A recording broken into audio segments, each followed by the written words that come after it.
Good evening. You're watching AWANI Tonight with me, Saraya Mia. The government wants to put an end to unnecessary bureaucracy when formulating the country's higher education strategy.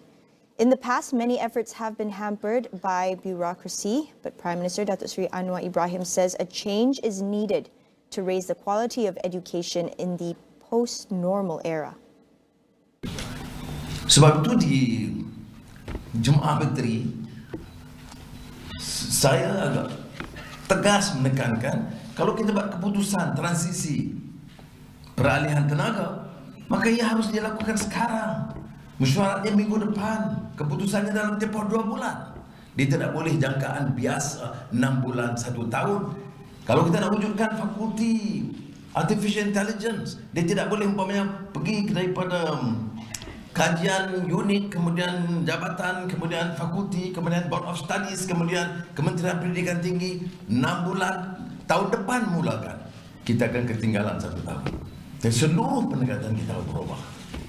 Dan ini satu cabaran. Ini disebut tadi menangani permasalahan dalam dunia pasca normal.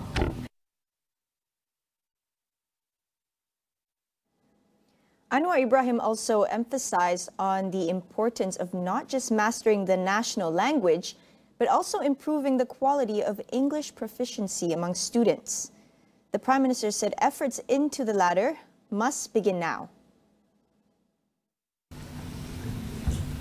Menasabah bagi kita menumpukan untuk tahun ini dengan syarat bahasa itu dikuasai dengan baik, untuk mula meningkatkan mutu penguasaan bahasa Inggeris di pusat-pusat pendidikan tinggi. Saya fikir hal ini harus dimulakan sekarang juga.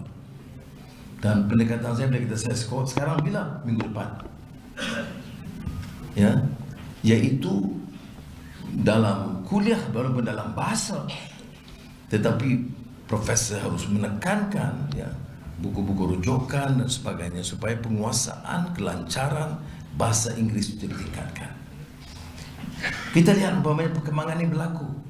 Indonesia kekal dengan kekuatan bahasa Indonesia, bahasa Thai di Thailand, tetapi anak-anak muda di universiti tempatan mereka yang bermula menguasai bahasa Inggeris yang begitu baik, itu di beberapa universiti sudah mengatasi kekuatan Inggeris di negara kita. AirAsia will start offering travelers flying to Sabah and Sarawak fixed ticket prices for the Chinese New Year period. Transport Minister Anthony Loke hopes that this would bring ease to Malaysians looking forward to travel during the coming festive period. The initiative starts today until February 15th.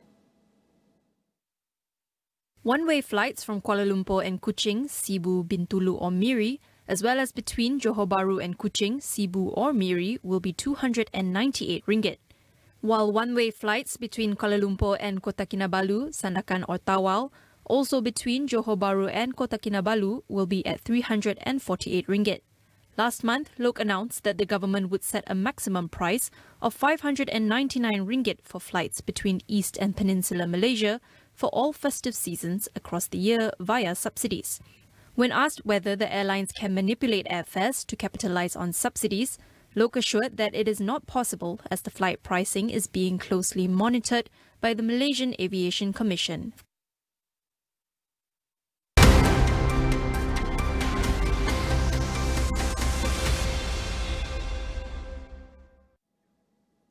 The Malaysia My Second Home MM2H program was revamped in December last year, after it was criticized to be too restrictive and unattractive to potential applicants.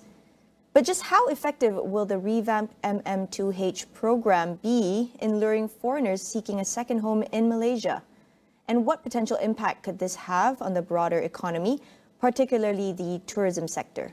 We speak to President of the Malaysian Association of Tour and Travel Agents MATA, Nigel Wong, for his thoughts on this. Well, for one, it's going to be a lot easier to apply for the MM2H program. And so I think we're looking forward to a process that's going to be much easier, much clearer, and probably even more enticing to those who actually want to consider Malaysia as a second home.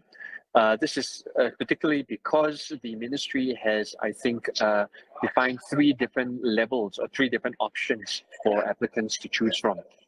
So in terms of marketing the country to various segments based on their needs and what they want, I think this is a really good move, introducing these various options. The new silver, gold and platinum tiers under the MM2H program provide varying entry visas based on tier and require applicants to have fixed deposits in local banks amounting to 500,000 ringgit for the silver tier, 2.5 million for gold, and 5 million for platinum. The revision also opens the MM2H program to people aged 30 years and above, which experts say will significantly widen the scope of foreigners who qualify. According to Nigel, allowing more flexibility for applicants to apply in the program would push the domestic tourism industry even further. Well, I think it's going to be good for tourism. I mean, we've been pushing domestic tourism very heavily, in the last couple of years, and a lot of effort has been made to develop the domestic tourism industry. So with more applicants or successful applicants, applying for the MM2H program, it simply means that we're probably going to be looking at a slightly larger base of potential domestic tourists who might bring a different dimension to that domestic tourism. A lot of our local Malaysians don't necessarily use a lot of the services provided by tourism industry stakeholders, but those who are on the program may very well do so as they're quite used to paying for tourism services from where they come from. So yes, we're quite excited. We'll go for a quick break. We'll be back with more.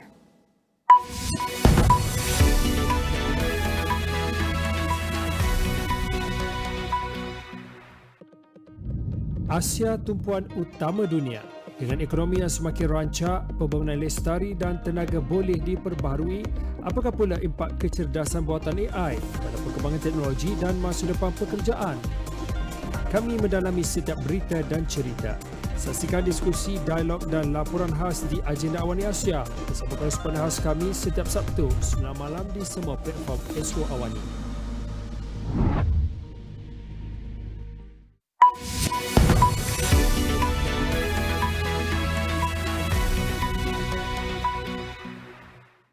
Welcome back. Residents of a South Korean island were ordered to evacuate after North Korea fired more than 200 artillery shells into the sea. Seoul says no casualties have been reported, adding that its military plans to hold firing drills in response.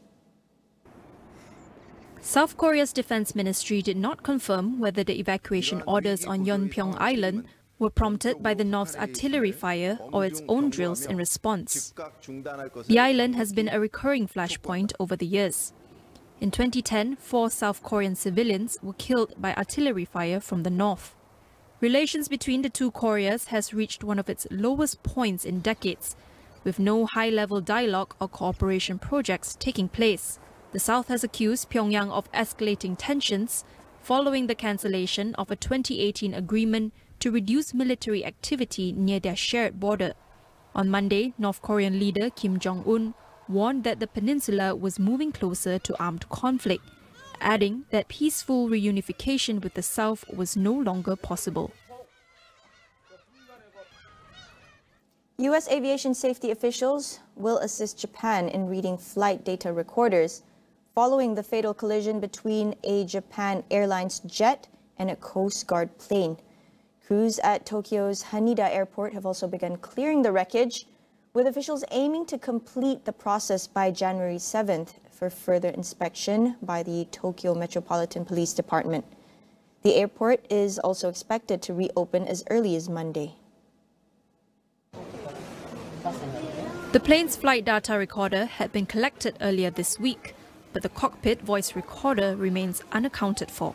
It is unclear if the recorder will be taken to Washington for analysis or if the personnel from the U.S. National Transportation Safety Board will travel to Japan. Forensic experts from Airbus and the French government agency BAE, as well as a representative of the Canadian Transportation Safety Board, are also currently investigating the incident. all 379 people on board the Japan Airlines Airbus A350 safely evacuated the aircraft before it burst into flames, but 5 of the 6 Coast Guard crew members were killed in the collision. Meanwhile, Israel has unveiled plans for the next phase of the war in Gaza, with what it says is a more targeted approach in the north and a relentless pursuit of Hamas leaders in the south. Israel is under international pressure to shift to less intense combat operations as the death toll in Gaza exceeds 22,000. However, they showed no signs in backing down from worsening the humanitarian crisis in the enclave. Israeli Defense Minister Yoav Gallant said that operations in the north would include raids, demolishing tunnels, air and ground strikes, and special forces operations. In the south, where most of Gaza's 2.3 million population now live in tents and other temporary shelters, the focus would be on eliminating Hamas leaders and rescuing some 130 Israeli hostages. Gallant also outlined Israel's plans for Gaza after the war. He said Hamas would no longer control Gaza and that the enclave would be run by Palestinian authorities as long as there was no threat to Israel. Facing economic challenges, Israel has also drawn down its forces in Gaza to allow thousands of reservists to return to their jobs. The U.S. Secretary of State, Anthony Blinken, is due to arrive in the Middle East for the 4th time in 3 months, on a tour expected to focus largely on easing fears that the Israel-Gaza war could erupt into a broader conflict. In other news, 4 people have been killed and 22 others injured after 2 trains collided in Indonesia's West Java province. The crash occurred early this morning and involved the Turanga intercity train and a local train. A total of 478 passengers were on board the 2 trains, and the fatalities were train crew. All passengers have been evacuated, some from carriages that had gone off the rails, while the injured were taken to a local hospital. The cause of the crash was not immediately clear, but the train operator, provincial government and transport safety officials have said they will investigate. Train accidents are not uncommon on Indonesia's aging railroad network, especially at crossings. In 2015, 16 people were killed when a commuter train collided with a minibus at a railway crossing in the capital, Jakarta.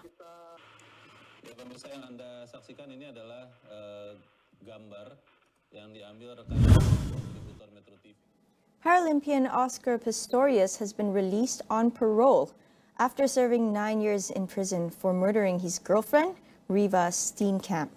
South African Prisons Department says that the former athlete will be living under strict conditions until the remainder of his sentence expires in December 2029. Pistorius, known for his carbon fiber prosthetic legs, shot 29-year-old model Steenkamp dead through a locked bathroom door on Valentine's Day in 2013. He has repeatedly said he mistook Steenkamp for an intruder when he fired 4 shots into the bathroom at his home in Pretoria, and he launched multiple appeals against his conviction on that basis. Pistorius, now 37, has spent about 8.5 years in jail as well as 7 months under home arrest before he was sentenced for murder. A parole board in November decided he could be freed after completing more than half his sentence. 11-year-old Noor Khalisha Sofia, or Sophie, and her mom, Nick Noor Hazrina, have proven that passion and parental support are the ultimate academic power duo. Catch them at 10:30 p.m. tonight on It's About Youth as they discuss challenges ahead and Sophie's inspiring journey to future triumphs in education. That's all we have for you on AWANI tonight. Thank you for watching. I'm Saraya Mia, and good night.